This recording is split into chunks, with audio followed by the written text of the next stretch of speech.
Now start atomic structure. Now start atomic structure.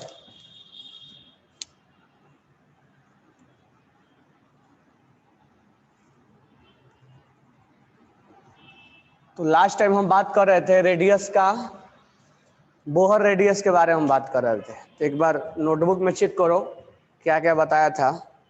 Bohr radius का हम expression दे रहे थे, how to calculate Bohr radius, या बोहर रेडियस कैसे प्रूव हुआ, कैसे आया। तो expression for Bohr radius, expression for Bohr radius,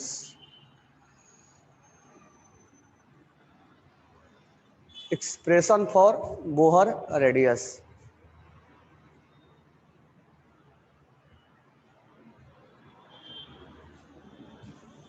expression for Bohr radius, okay ना।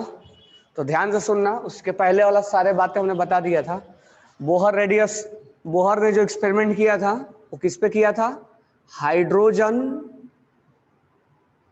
Hydrogen and hydrogen like species, यानी जिसके पास एक इलेक्ट्रॉन है। जैसे हीलियम के पास 2 होता है, एक लूज कर दिया गया तब बात करेंगे हम। लिथियम के पास 3 होता है, 2 लूज कर दिया, एक बचा, तब हम बात करेंगे। बेरिलियम के पास 4 होता है, 3 लूज कर दिया, तब हम बात कर रहे हैं। तो हम बोहर का रेडियस कैलकुलेट कर रहे थे कि ऑर्बिट नंबर 1 का रेडियस, 2 का रेडियस क्या होगा। यहाँ पर प्रोटॉन है और यहाँ पर इलेक्ट्रॉन है। प्रोटॉन पे पॉजिटिव और ये नेगेटिव है, तो ये हमें रेडियस कैलकुलेट करना है। तो एक इलेक्ट्रॉन अगर घूमता है तो उसके ऊपर सेंट्रीपिटल फोर्स, यानी जो बाहरी साइड फोर्स लग रहा है, एक बाहर साइड फोर्स लगेगा, कोई चीज घूमेगा तो बाहर भागना चाहता है, और एक इनर फोर्स लगेगा। तो this one is known as centrifugal force, centrifugal, centrifugal force. और जो इनर साइड फोर्स लगेगा that is known as centripetal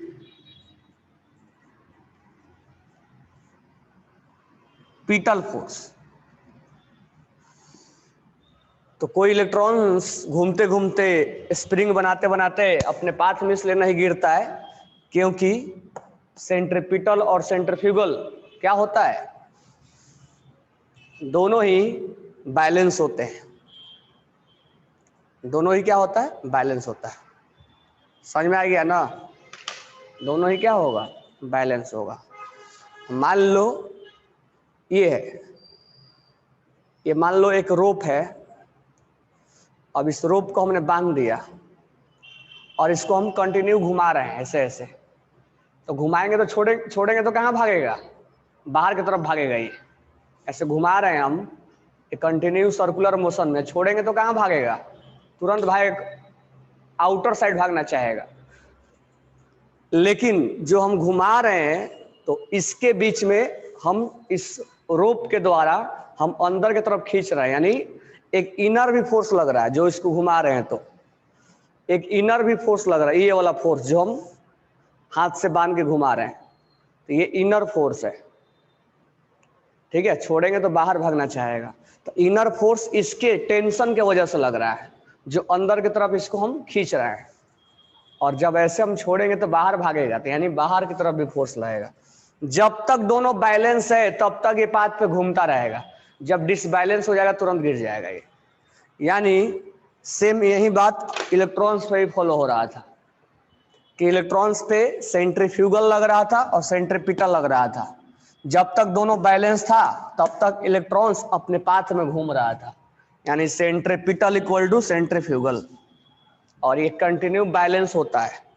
इसीलिए इलेक्ट्रॉन्स अपने पाथ पे घूमता रहता है। तो centripetal, centripetal force equal to centrifugal force, centripetal force equal to centrifugal force. जब तक ये दोनों बैलेंस है तब तक इलेक्ट्रॉन्स गिरेगा नहीं, ठीक है।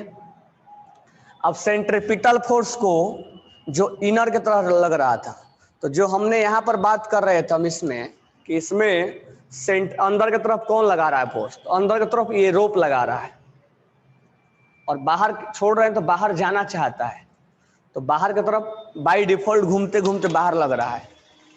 तो सेंट्रीपिटल को हम, अब यहां तो रोप तो है नहीं दोनों के बीच में, तो हम इसको बोलेंगे सेंट्रीपिटल को force, electrostatic force of attraction, electrostatic force of attraction,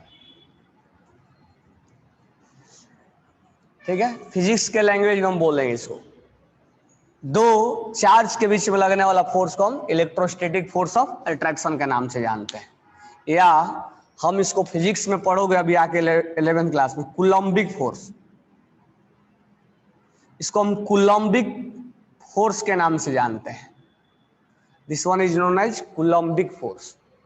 तो सेंट्रीपिटल बोल लो, जो इनर साइड लग रहा है, जो इनर साइड फोर्स लग रहा है उसको सेंट्रीपिटल बोल लो, इलेक्ट्रोस्टैटिक बोल लो, ठीक है, कूलम्बिक बोल लो, सब बात एक ही है।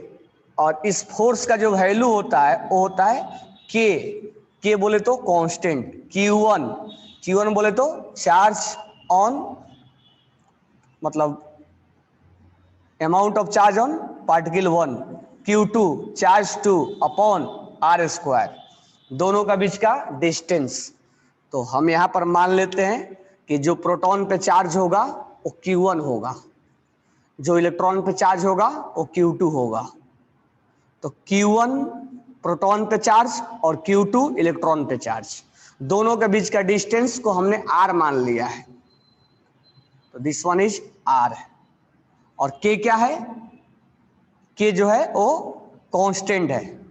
तो अगर k के बारे में हम जानना चाहते हैं तो k इज कांस्टेंट, जिसका वैल्यू होता है 1/4πε0, इसको बोलते हैं 4πε0,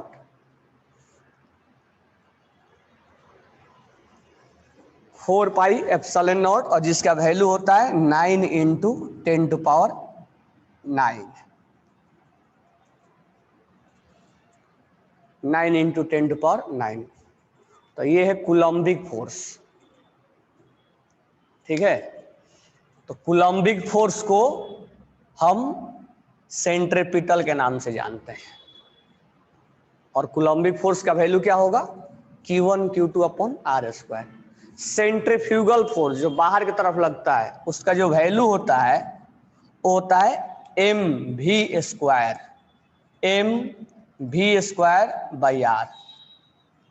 m बोले तो मास ऑफ इलेक्ट्रॉन, और v बोले तो वेलोसिटी ऑफ इलेक्ट्रॉन, और r बोले तो ये रेडियस।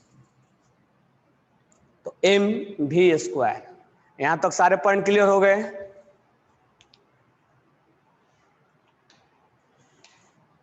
सेंट्रीपिटल और सेंट्रीफ्यूगल सारे पॉइंट्स क्लियर हुए। सेंट्रीपिटल का वैल्यू क्या होगा, सेंट्रीफ्यूगल का वैल्यू क्या होगा, सेंट्रीपिटल कब लगेगा, सेंट्रीफ्यूगल कब लगेगा, दोनों लगेगा जब कोई बॉडी सर्कुलर मोशन करेगा, एक अंदर की तरफ खींचेगा और बाय डिफॉल्ट बाहर वाला अपने आप लगेगा, कि वो कहां चाहता है जाना, बाहर जाना चाहता है, तो बाहर वाला अपने आप लगेगा, अंदर वाला या तो रोप के टेंशन की वजह से लगेगा या दो अपोजिट के बीच में लगने वाला फोर्स ऑफ अट्रैक्शन के नाम से जाना जाएगा।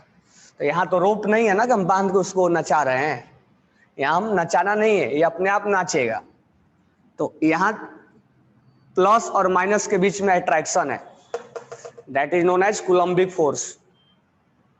This one is mass of electron और this one is velocity of electron और this one is radius between two charge particle. तो सेंट्रीपिटल और सेंट्रीफ्यूगल क्लियर हो गया, ओके। लिख लिए तुम लोग, राइट डाउन किए क्या?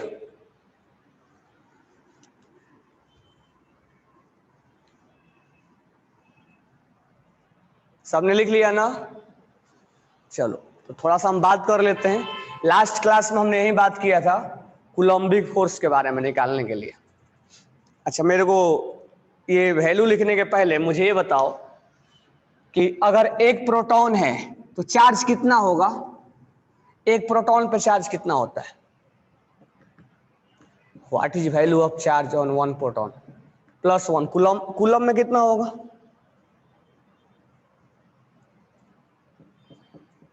कूलम में क्या होगा?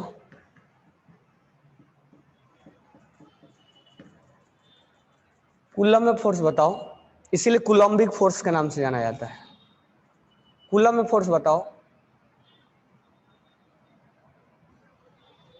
+1 यूनिट चार्ज में कितना कूलम्बिक होगा? कूलम में क्या होगा?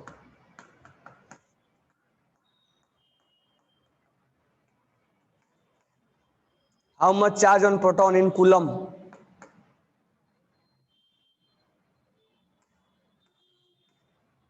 पढ़ नहीं रहे हो क्या तुम लोग?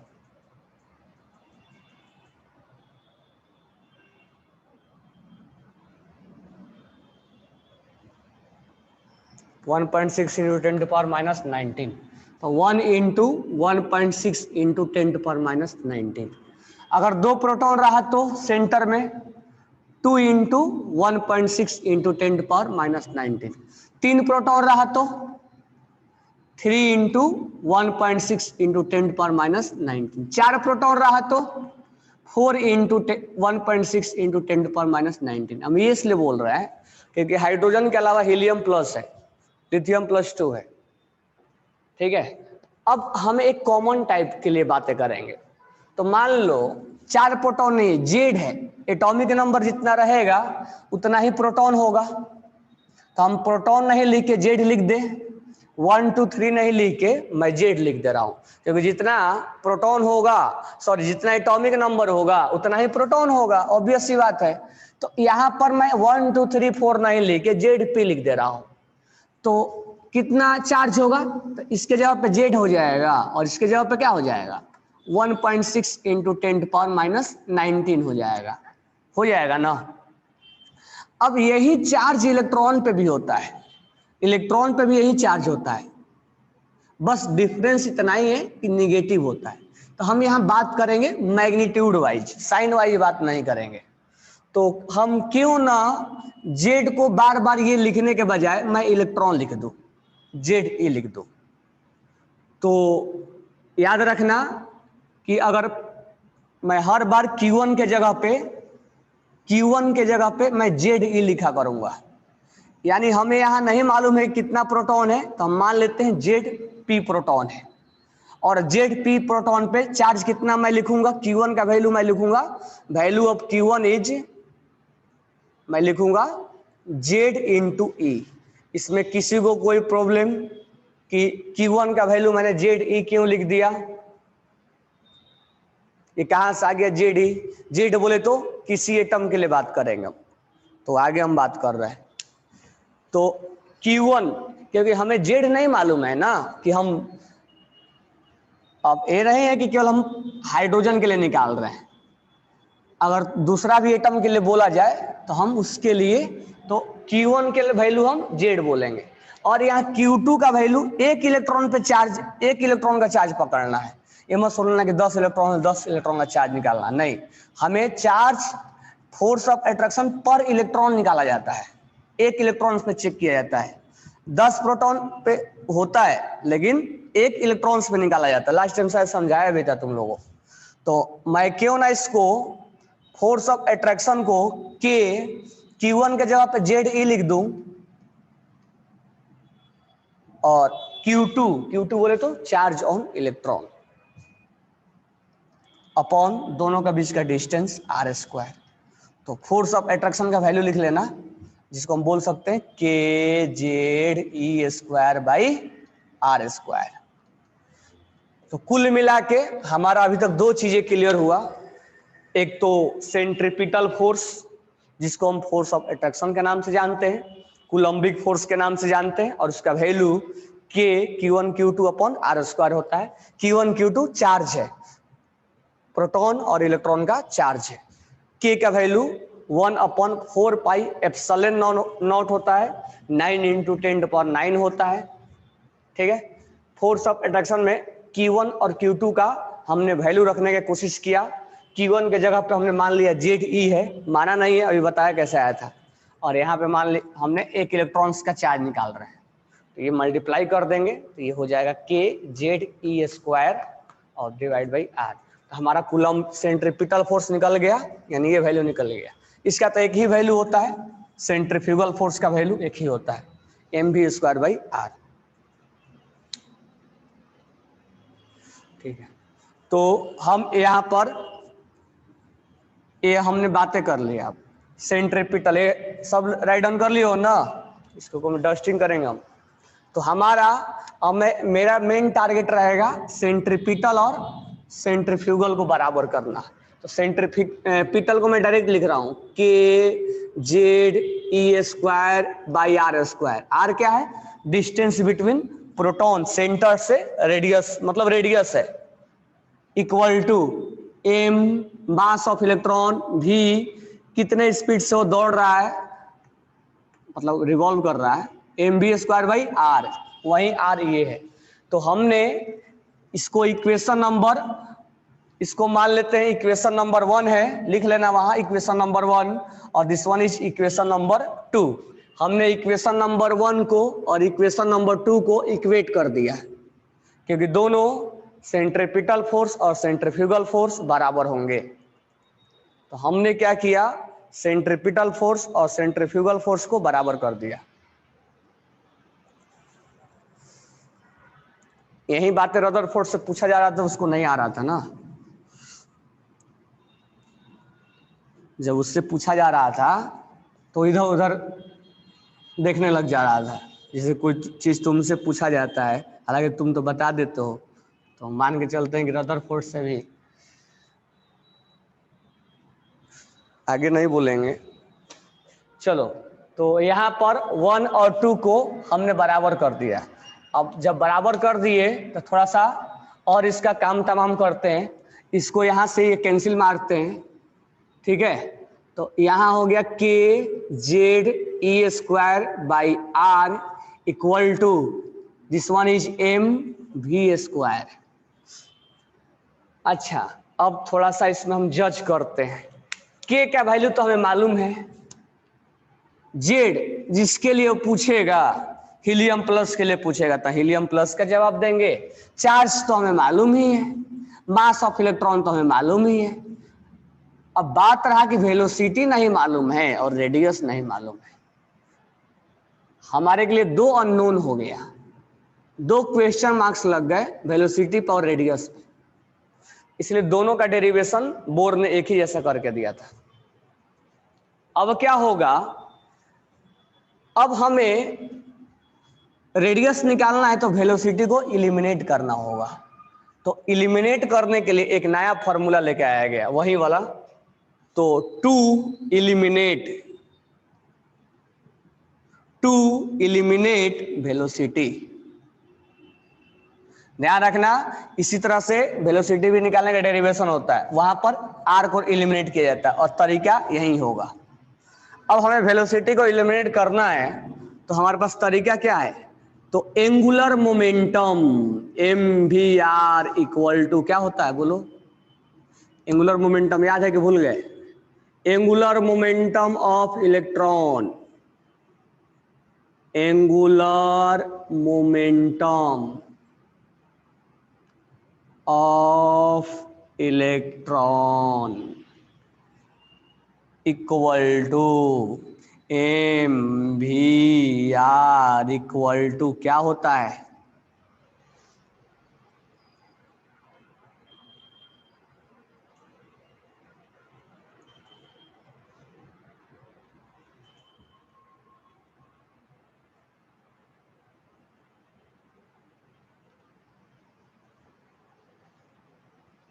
एक आंसर आया।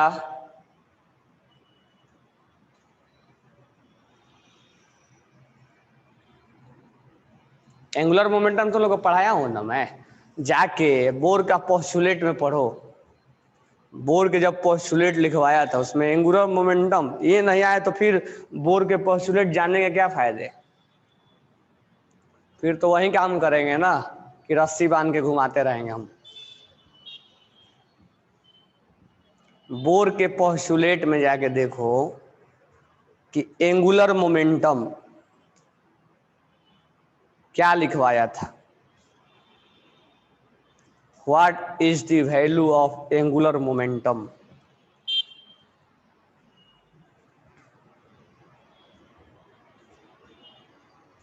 मैं तुम्हारा जवाब का इंतजार कर रहा हूं, जवाब दो तभी आगे बढ़ेंगे हम।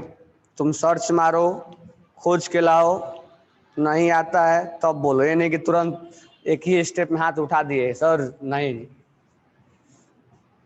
दो आंसर आया।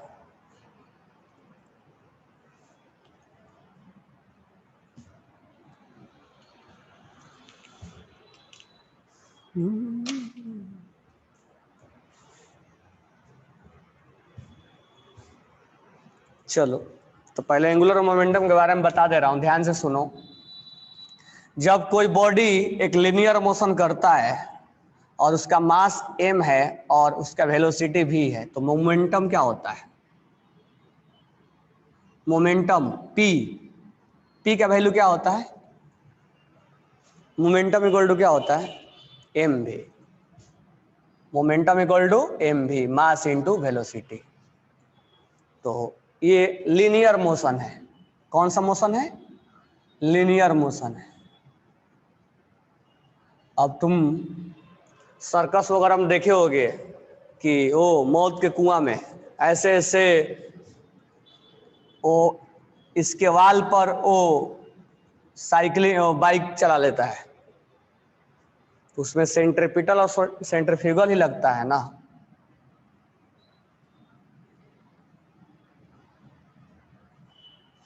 अब कोई बॉडी मान लो सर्कुलर मोशन कर रहा है और उस बॉडी में मास m है और वेलोसिटी v है और वो बॉडी सर्कुलर मोशन कर रहा है,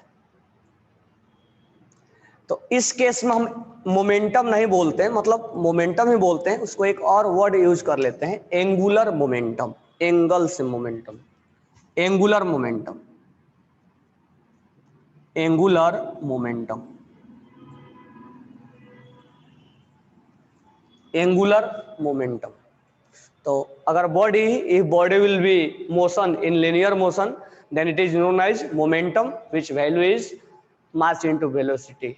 And if body is revolve around a circular path then it is known as angular momentum and its value is m into v into r. This one is r, angular momentum।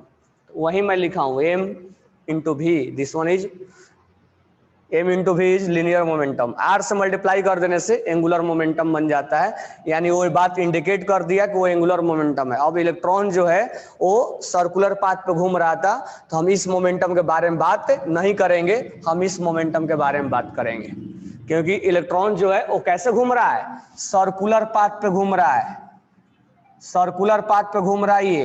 तो हम यहाँ पर इसके अंदर हम angular momentum के बारे में बात करेंगे, नॉट ए लिनियर मोमेंटम। और जब बोहर ने एंगुलर मोमेंटम निकाला तो उसका जो वैल्यू आया वो आया किसके इंटीग्रल मल्टीपल में? h अपॉन 2 पाई के इंटीग्रल मल्टीपल में। यानी n है ये, n का वैल्यू या तो 1 होगा, 2 होगा, 3 होगा, 4 होगा। ऑर्बिट नंबर 1 के लिए 1h अपॉन 2 पाई, यानी ये दिस वन इज प्लाइन कांस्टेंट और दिस वन इज पाई। तो जो एंगुलर मोमेंटम आ रहा था इलेक्ट्रॉन्स का वो mvr, वो h अपॉन 2 पाई के इंटीग्रल मल्टीपल में आ रहा था। ये बोर को ऐसा मिला और यही तो इसके लिए सबसे इंपॉर्टेंट, ड्राइव भी नहीं हो पाता। तो एंगुलर मोमेंटम जो होता है एन एच अपॉन 2 पाई, ये एन जो है ऑर्बिट समझ लेना, ऑर्बिट नंबर 1 2 3 4 5 6। और ये इंटीग्रल होता है। तो this one is centripetal force और this one is centrifugal force और this one is linear momentum. इसको इक्वेशन नंबर हम 3 बोल देते हैं और यही 3 हमें काम का चीज है। अब डेरिवेशन में कोई नया चीज नहीं आएगा। सेंट्रीपिटल, सेंट्रीफ्यूगल और ये एंगुलर मोमेंटम। हमें वेलोसिटी को एलिमिनेट करना है, यहीं पर वेलोसिटी है और रेडियस भी है। तो देखो अगर वेलोसिटी निकालना है तो रेडियस को एलिमिनेट करो, यहाँ से लेके वैल्यू पुट कर दो, और वेलोसिटी रेडियस निकालना है तो वेलोसिटी को हटाओ। तो वेलोसिटी इक्वल टू क्या हो जाएगा, यहाँ से वेलोसिटी इक्वल टू क्या हो जाएगा, एन एच अपॉन ये हो जाएगा 2 पाई एम आर। यही होगा ना वेलोसिटी इक्वल टू, देख लो एक बार। वेलोसिटी इक्वल टू क्या हो जाएगा, H N H upon M R 2 pi, M R 2 pi. अब इस वेलोसिटी को उठा के और इसमें पुट कर देना है, इस वेलोसिटी को उठा के, यानी इक्वेशन नंबर 3 से हम भी निकाल के इसमें पुट कर दो, ये अपने आप भी गायब हो जाएगा। तो जब हम पुट करेंगे तो देखो क्या आएगा, तो ये आ जाएगा K Z E square by R, और ये हो जाएगा मास, और भी स्क्वायर है तो ये पूरा टर्म स्क्वायर में जाएगा, यानी N square H square upon 2 pi का मतलब 4 पाई स्क्वायर और एम स्क्वायर और आर स्क्वायर, क्योंकि यहां पर भी स्क्वायर है। तो यहां तक अब कोई डाउट नहीं आना चाहिए। तो अब ध्यान देना, यहां से भी निकल गया, भी नहीं है इस सिस्टम में, क्योंकि भी अननोन था ना। तो भी जो अननोन था उसको गायब करने के लिए भी का वैल्यू ये वाला पुट कर दिया, मतलब भी के बदले ये पुट कर दिया। अगर भी निकालना है और आर को गायब करना है तो आर निकाल के और वैल्यू पुट कर दो, आर गायब हो जाएगा, भी निकल जाएगा। तो यहां से थोड़ा सा इसका हम ऑपरेशन करते हैं। तो यहां पर ये कैंसिल हो गया, मास से मास कैंसिल हो गया, और कोई कैंसिल नहीं हो रहा है। तो लास्ट में क्या बच गया, K Z E square equal to N square H square 4 pi square M, और एक ही टर्म बच गया आर का, और हमें निकालना है आर। तो अब लिखेंगे डायरेक्ट आर इक्वल टू, ये अब वैल्यू निकालेंगे, आर इक्वल टू हो जाएगा N square H square upon K Z E square, और ये 4 पाई, तो 4 को चलो यहीं लिख दे रहा हूं, 4 पाई स्क्वायर एम। ये मैं स्मॉल ब्रैकेट में जानबूझ के लिखा ताकि ये वाला टर्म है और ये वाला टर्म में कंफ्यूजन ना हो। ये टर्म ये है और ये टर्म ये है, आर निकल गया ऊपर। अब थोड़ा सा इसको हम समझ लेते हैं कि हम किसका किसका वैल्यू जानते हैं। तो एन बोले तो पहले एच को लिख देता हूं, एन बोले तो किस ऑर्बिट का रेडियस हमें चाहिए, यानी अगर हम फर्स्ट ऑर्बिट का चाहिए तो एन का वैल्यू 1 पुट कर देंगे। तो एन का वैल्यू हमें नहीं मालूम है, लेकिन प्लैंक कांस्टेंट का वैल्यू जरूर मालूम है। तो जिसका वैल्यू मालूम मैं टिक करते जा रहा हूं। के का वैल्यू हमें मालूम है, जेड के बारे में हम बाद में बात कर रहे हैं।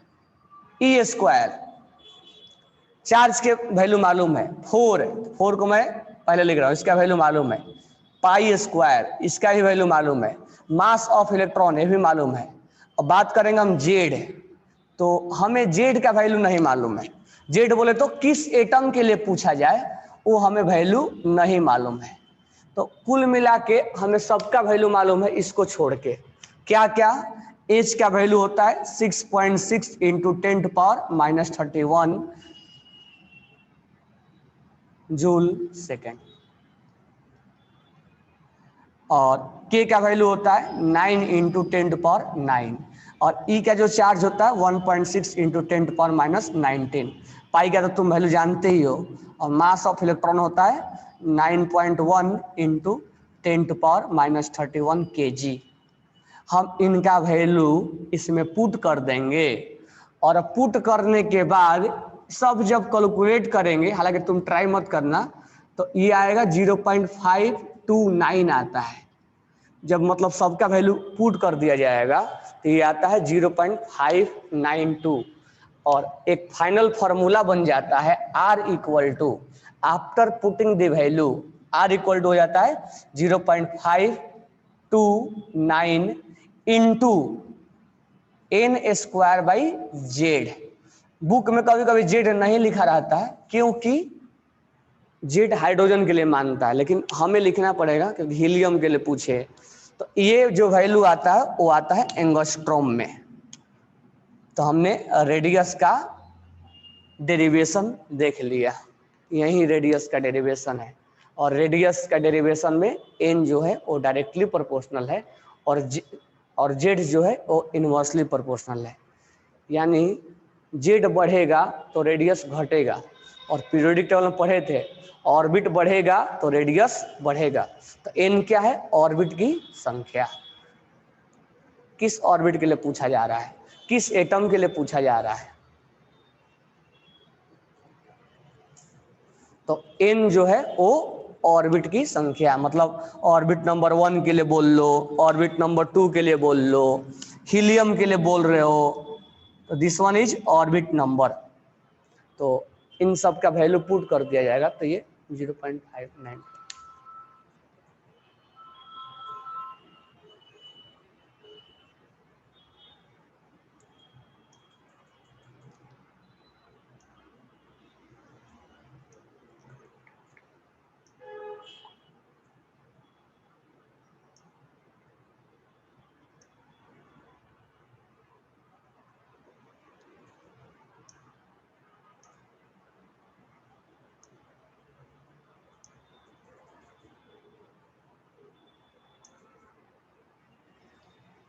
ये समझ में आया? तो तुम लोग घर से करके लाना, यहाँ तक पहुँच जाना, घर से वेलोसिटी निकालना है, क्योंकि वैल्यू तो मैं डायरेक्ट लिखवा दिया ना, हमने कैलकुलेट थोड़े ना करवाया। तो यहाँ से वेलोसिटी निकालना है तो यहीं तक पहुँचना। आर को यहाँ लिखना टू एलिमिनेट रेडियस, इसको निकालने के लिए यहाँ से आर का वैल्यू उठा के पुट कर देना और वेलोसिटी बना के लाना। ओके ना? तो इसमें किसी को डाउट नहीं है ना? तो नेक्स्ट क्लास में हम डिराइव करवाएंगे वेलोसिटी, तो 5 मिनट में हो जाएगा, मतलब यहीं से आगे बढ़ जाएंगे, बस इतना ही वेलोसिटी में इतना ही है। तो घर से एक बार ट्राई करना, उसके बाद हम बताएंगे एनर्जी और काइनेटिक एनर्जी और पोटेंशियल एनर्जी कैसे कैलकुलेट किया जाता है। तो कल के डे में हम मेनली जो पढ़ेंगे वो एनर्जी के बारे में बताएंगे, काइनेटिक एनर्जी, पोटेंशियल एनर्जी और टोटल एनर्जी कैसे कैलकुलेट किया जाता है। Okay, thanks to all.